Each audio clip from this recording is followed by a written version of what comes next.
नमस्कार साथीहरू। आज यिनीहरू चल्लाहरूको 11 दिन र भने जस्तो वेट आएको छैन कुखुराको। यो पल्टको चल्लाले अलि दाना कम पनि खाएको छ। आज 11 दिनमा चौथो बोरा फुट्नु पर्नेमा अब यो तेस्रो बोरा बल्ल फुटेको छ। एक बोरा दाना कम खाइरहेछ अनि यिनीहरूको वेट पनि 3 दिन 4 दिन पछाडि चलिरहेछ र दाना पनि 2 दिन 3 दिनको पछाडि नै चलिरहेछ यिनीहरूको। अब यस्तो अवस्थामा के गर्ने भन्दाखेरि कहीँको चल्लाहरू चाहिँ अलि दाना बिस्तारै खाने, एकदम दाना जति खायो त्यति बढ्ने हो कुखुरा। तर यिनीहरूले चाहिँ दाना अलिक कम खायो भने कमै मात्रामा बढ्छ।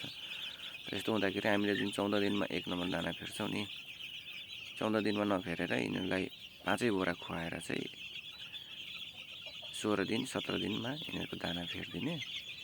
अनि त्यसपछि जुन 28 दिनमा हामीले 2 नम्बर दाना फेर्छौँ यिनीहरूलाई 32 दिनमा फेरिदिने 2 नम्बर दाना। र 40 दिनमा जुन तयार हुन्थ्यो यिनीहरू कुखुराहरू 45 दिन राख्ने, बरु 46 दिन राख्ने। तर दाना चाहिँ त्यति नै खुवाउने अनि बल्ल वेट आउँछ।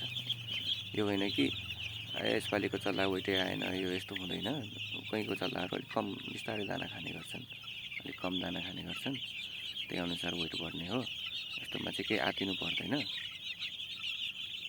त्यही हो, हामीले चाहिँ अलिकति 4-5 दिन हप्ता दिन जस्तो एक्स्ट्रा पाल्नुपर्छ। धेरै मतलब 40 दिनमा तयार हुने कुखुरा 45 दिन 46 दिन राख्नुपर्ने हुन्छ।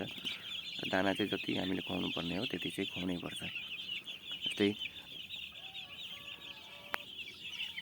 जस्तै 500 चल्लालाई बिजु र दाना 5 बोरा, B1 10 देखि 11 बोरा र B2 20 देखि 25 बोरा यति खुवायो भने अनि बल्ल कुखुरा बजार पठाउनलाई तयार हुन्छ।